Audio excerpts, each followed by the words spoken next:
In the name of the Father, the Son, and the Holy Spirit. Amen. Radical love. Correct. You heard it correct. Radical love. Is there such a thing? Because when you hear the word radical, it is always associated to political action as radical against a state or against established government. Even as our country, some officials would red tag you when you are called a radical. You are an enemy of the state or the government. Radical are people parang kontrapelo to an existing reality. I think there is more to radical than political positioning or perspective or being red, yellow, blue, or whatever we have. The word radical comes from the Latin word radix, which means roots. Word history of radical was formed in the Latin adjective radicalis, which simply means of related to a root. The Latin word radix means therefore root. The meaning was kept from the word radicalis, came into the English as radical, but it was used in different sense. As I mentioned, radical is only perspective of having a political position against the existing institution. The love of God or the love of Jesus in the gospel is radical love. It's not only romantic love. It's not only romantic love of boy and girl, man and woman, boyfriend and girlfriend, or lovers for that. Here in the gospel, love is addressed in the real root of love. Sometimes we ask, why do you love me? Bakit mo ko kaluguran? Sometimes we are very natural in answering it. I love you because you are handsome, Albert. I love you because you are beautiful, Army. Sakto pa naman ang wedding anniversary niyo ngayon. When your love is about a certain reason, what if the reason fades away? Or maybe you can say, I love you because you work hard for our family. Masipag ka, kaya mahal kita. Kaya mahal kita kasi napakabait mo sa akin. You are very kind. I love you kasi mapagbigay ka. These are beautiful reasons of love, of course. But may I ask you a question? What if these reasons fade away? Kung darating yung panahon, hindi na tayo gwapo, mas gwapo na tayo. O hindi na tayo maganda, mas maganda na tayo. Or hindi na tayo hardworking, kasi retired na tayo. O baka naman may sakit na tayo. O hindi ka na masipag, kasi mahina na yung katawan mo. Ako, may kilala ko, dati ang bait-bait ng taong ito. Ang bait talaga. Kaya lang meron siyang Parkinson's disease ngayon. Kung minsan hindi niya alam, does not remember, paano siya magiging mabait? May sakit siya. How can he be kind?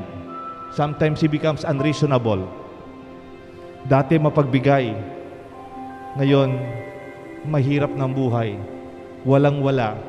He cannot be as generous as he was before. It must be painful to those whom he loved and to one who loves, if he put reason to love.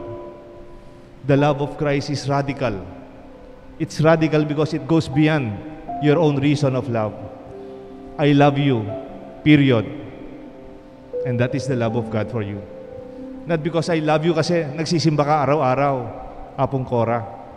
I love you because araw-araw nagro-rosaryo ka, Pusali. O ikaw, Jeff, maaga pa dito, nagdarasal na kayo, kaya mahal kita.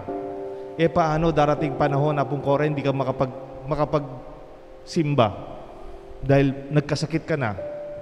O ikaw, Jeff, hindi ka na makapunta dito dahil may trabaho kang, it will demand you to be in your work early in the morning. Does that mean the love of God for you fades? Hindi na kita mahal kasi hindi ka na nagro-rosaryo araw-araw O hindi na kita mahal kasi hindi ka na nagsisimba.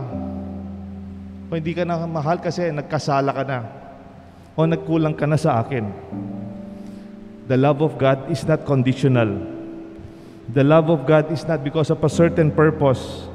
I love you because I can use you for certain mission. Not love because you serve for a certain reason and purpose. Radical love is the love of Christ. It is authentic, altruistic, and joyful self-giving. 100%.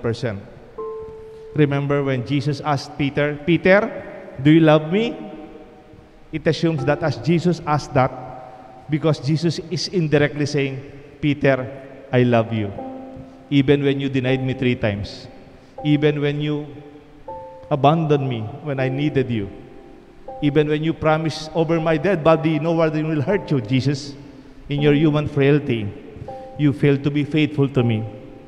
Kahit kung minsan hindi tayo nagiging tapat o nagkakamali tayo, ang pagmamahal ng Diyos nananatili. This is authentic love. Kaya nga, if we apply this really in our life, I think it will be a big difference in the world today. To love your enemies is a radical love.